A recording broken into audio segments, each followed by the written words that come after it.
Morning.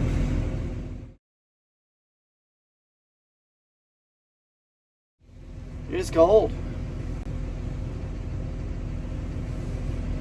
Coffee's warm though. Coffee's warm. Oh goodness. I think it's about 10 degrees out right now. So colder temperature wise than yesterday. The wind ain't blowing yet. So we'll see how this all kind of works out. I just got the feed truck ready to go. Cold bugger. We got it out. I got my load of hay here in the bucket. Gonna start feeding, get the finishing fence first, so I'm gonna get the grow pens. We got the pellet truck ahead of us, and I'll flip you around so you can kind of see them.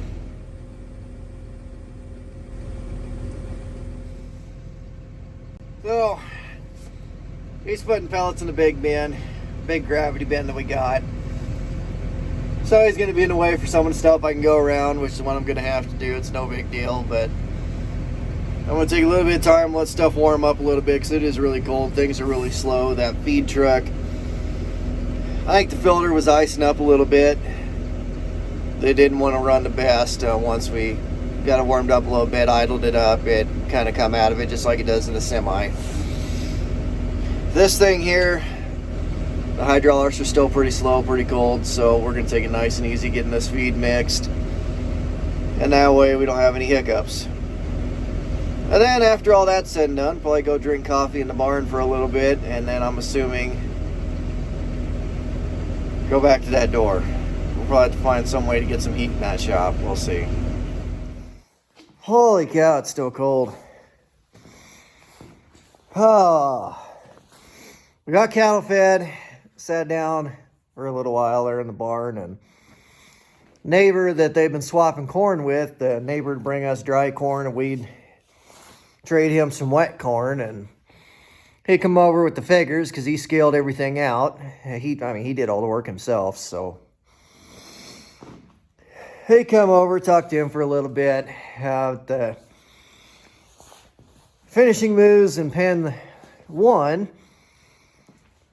Broke a fence, broke a wire, so went and fixed that. Like I say, it is cold. Not fun. And that's why I didn't take a video of it. It was cold. Cold. We did that. Then I went over to pen 6. And then in pen 6, I fixed a few insulators that weren't the greatest. I figured while I'm out, just as well get that done. Now I'll come back here to the shop, and it's a little warmer in here. And it's not warm by any means, but it's warmer. The boss man, he's still in the barn. His seed guy or fertilizer guy, one of the two. I don't know exactly who this guy is yet. I've met him a couple of times. Still don't know who he is. But he's talking to him. Then he's got to go to Kearney for a meeting, I think. So, hi, I'm going to scuff our door. Get that scuffed up. I'm going to get a little bit of heat in here, and then I'm going to start spraying some black, and I'll show you what kind of paint I got. So I went to one of the farm supply stores here, and they got this stuff.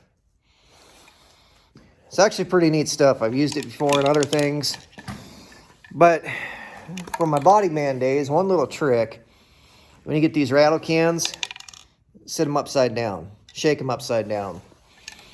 Reason being, and the reason you have to shake it is because everything kind of gets separated in there. And all your pigmented solids and everything else are going to settle to the bottom of that spray can. So if you set it down like that, they'll flow to what would be the top, and it helps everything get mixed up better and faster. Just a simple little trick. But anyway, guys, I'm going to get this scuffed up, and I'll come at you all here in a bit. Well, that's the back side there. And you can see all kinds of imperfections on this side. Not the greatest material. But that black is covering nicely. Wait around all the stuff here. You can see the front don't look all that bad. That's just a couple of coats. We'll put another couple on, I think, at least on the front. And then we'll let her sit. But I think it's going to work. I hope so. We'll get that painted, let it sit overnight, and then that way it's nice and hard tomorrow. We can start putting the handle assembly and everything else in, then pull the pickup over here, get the holes drilled for that hinge, and everything will work out good. But the reason we don't want to do it too soon is because even though that paint may be past its flash time or cure time according to the can, if you get after it too soon, even in the same day, there's a big risk of scratching stuff and everything else. The longer you sit, the harder it gets. Same when you paint a car. The longer you sit, the harder it gets. And you'll notice, like, if you buy your car, you run around, it's hard to scratch sometimes. Older car, especially, harder to scratch. But you hit a deer, you go to a body shop, you get a new part on there, they got fresh paint, you take it out, it's really easy to scratch because the solvents haven't all come out of the paint yet. They're still moving. And so the paint's still getting hard, the clear's still getting hard. And this is a single stage deal, so everything's all together. But it's the same concept. So the longer we let it sit, the less chance we have to scratch stuff and putting that handle on there. We don't want to scratch this door up doing that. And we really shouldn't, but you don't want to take any chances. So the longer you let it sit, the better off it's going to be. Oh, goodness. And after I'm done with this, I think I'm going to jump in the loader and go push the distillers pile up, because we'll probably end up getting distillers sometime here towards the end of the week or the weekend. We'll see. We'll see. Okay, we are done spraying. Don't look too bad. Don't look too bad. Obviously, backside's a little rough. You can see why I chose that for the back versus the front. Not the best metal, like I said, but it's what you got to work with. Do the best of what you got. But I've been using the torch. If I can even get a picture of it hanging there. Anywho, torch. There we go. Been using the torch. Since it's cold in here and you don't really want to paint stuff when it's cold, been running the torch around it to keep the part warm. You can see my breath here. And that's been working pretty good. The part's warm, nice and warm. So that's going to cure on there just like it's supposed to. I'll have to come in periodically and keep it warm, but that's all right. For the time being, I think I'm going to go grab my dinner bucket out of the car, go jump in the loader where it's warm, eat my sandwich, and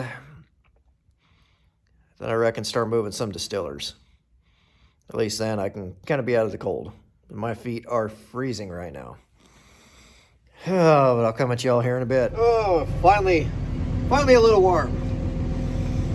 It took a minute for this loader to warm up, which is to be expected. It is cold outside. Anywho,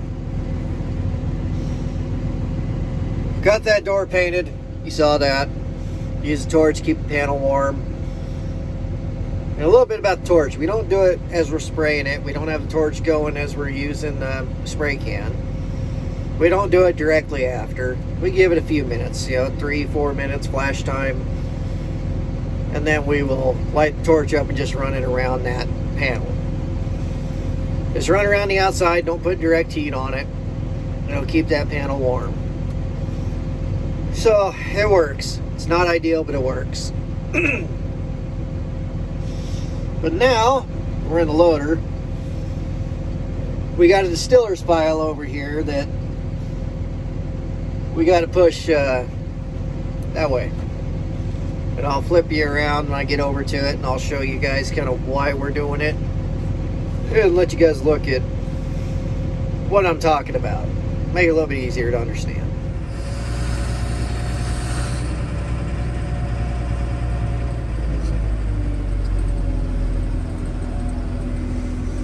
Okay, so right here you can see the distiller's pile. And we take off of this end here because we push the old stuff this way. The reason we push the old stuff over here is because when the distiller's trucks come in, they come around all our sheds along that feed bunk line, circle in front of here, and then pull straight down there between those two sheds. And then they back straight up here. Now, if we don't push it up, then they dump it right out here where this loader's sitting. And then I got to push it all up anyway. But that enables us to give them an easier spot to drop it. And it also gives us the chance to kind of exercise first in, first out. So, first in, first out, obviously important. You don't want to keep feeding them new feed and then have to get into the old stuff that's moldy or messed up or something to get the cattle sick. You don't want to do that. So we keep pushing over here to make their life easy, and it makes our lives easy and keeps the cattle happy. And it's nice on a day like today because it is cold outside, my feet are frozen. It's nice to sit in a loader. And to be honest, it's fun. I like being in a loader. That right there is what she's supposed to look like. Pushed her all to the one end. We'll keep digging off of her until the distiller's truck shows up and we'll be good to go. Well, I think while I'm still a little warm, I'm gonna run over there to that gate we changed out here a few weeks ago. We laid it up. Oh, goodness. We laid it up next to the other panels and gates. So, I think we'll go ahead and do that. Check that out, and if it looks like something I'm going to have stuff to fix, or stuff to get it fixed, then here in the next couple of days, I might run over there with the forks on the loader and go pick it up, take it over there to that shop. I'll have to kind of manhandle it in there, but loader will take it over there for me.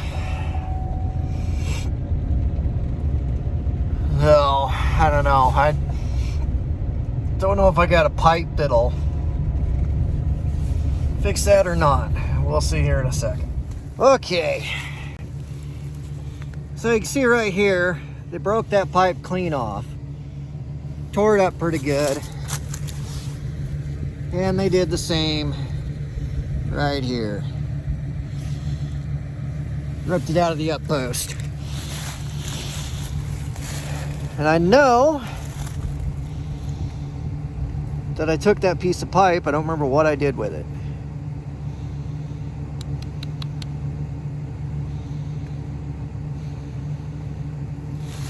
Might have thrown it in the Ranger. That might be where it is. Now, ideally, I'd like to be able to square up that side and get new pipes so I can weld into that outpost.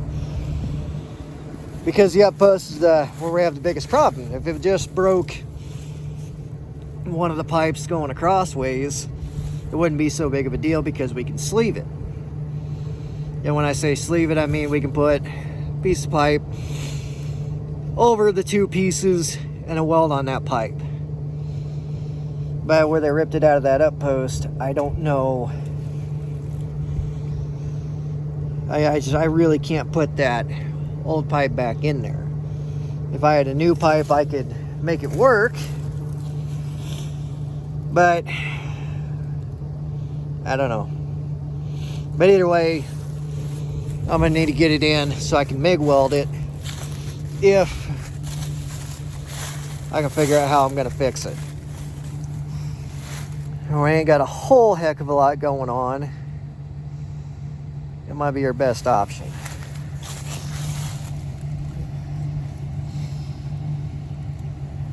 Pretty thin material on that up post. So I don't know. We'll see what I come across. It's nothing we're gonna really worry about a whole lot right now. And I do got chunks of pipe over here. You see, I might be able to make one of these work. I might. It's just one of those deals where you don't really need it. We're not in a dire need for one, because we put that other one up. However, it's also one of those deals that when you need it, you need it. And you don't want to have to try to rig one up that's not right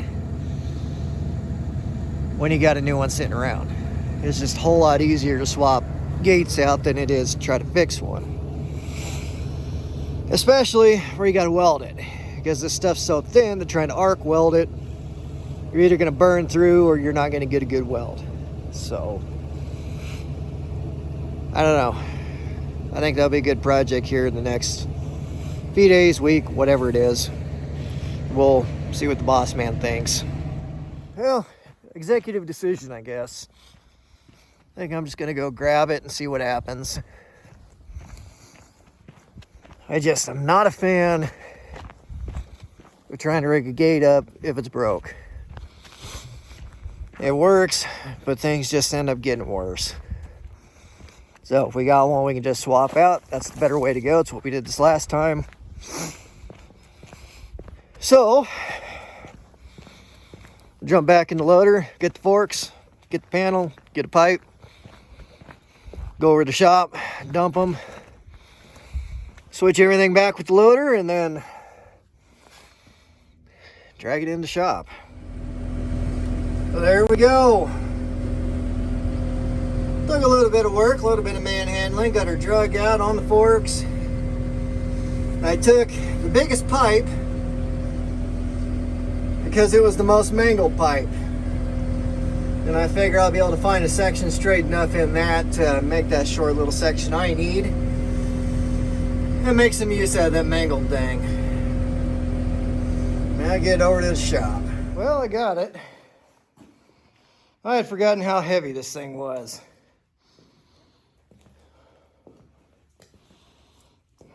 But got over it with the loader, dumped it outside, flipped it around, drug it in by hand, put it up on these sawhorses. So we will get in here, measure everything out, get a new piece cut. Probably have to cut that piece off. And I think we'll put a panel over that hole to close it up. And then we'll get everything figured out how we're going to attach the other pole. And you can see a few other spots here. Welds broke and whatnot, which is not uncommon. And I'm actually kind of surprised there ain't very many. Because they'll rub up against this, scratch themselves, and I mean, they're big critters. They were from 1,000 to 1,500 pounds, so. But as far as right now, I think we're gonna pull that rod out. The latch is the gate, get it out of the way. Then I'll probably start straightening some stuff here, and then we'll get everything figured out from there. See how big of an undertaking this is gonna be. I mean, in theory, it's not gonna be bad, but you know how my luck goes. Okay, I had to go out and check plugs for the block heaters. I got a couple of tractors out there that we use in the wintertime when to make sure that their block heaters are working and the power source is working. And they're plugged into the bins. I had to go change one fuse, so nothing big. But I flipped this panel over, and you guys can see a little bit better kind of what we're looking at. But this piece here, there we go. That piece there, gonna make a sleeve to go over the top of it. Gonna weld it all the way around. Gonna make sure this is level before, or flush before we do that. But that way we're not trying to fill a gap with a weld here. Too big. And this stuff's not exactly the thickest. And then the stuff up here is I'm gonna do everything in my power to try to make a sleeve that'll go over this and a new pipe so we can weld around that sleeve rather than trying to clean this up flush and butt welding it. It'll work out just a little bit better. But for the time being, I'm going to straighten that deal out. Try to get something to try to make a sleeve and see how that goes. Alrighty, we got our little sleeve piece. Nothing special, just a piece of flat hot rolled steel. Had to heat it up with the torch and use the vise and the anvil and everything else to get it to do what we wanted it to do, but it worked. A lot of heat, a lot of hammering, but it worked. So, I think tomorrow, I got that pipe cut, and he'll actually slide into the one we got there, which is good. So I can slide it up in there. I'm going to put a backing piece on it, the part that's going to hit that sleeve, just to give it a little extra strength. Weld everything together, and then I got a few crossbars, vertical supports, I guess you'd say, that need to be touched up. But we'll worry about that later. And I got our door hung up right there. So I don't know if I'm going to try to get that attached tomorrow or not, but either way, we'll just mess with it when we get to it. And get this panel figured out tomorrow too, I think, because I'm not sure what else we're going to have to do. Unless they break another fence or something like that, shouldn't be too busy of a day. But at any rate, guys, I'm going to get ready to go feed. And I think we'll call that good there. So, as always, guys, thank you all for watching.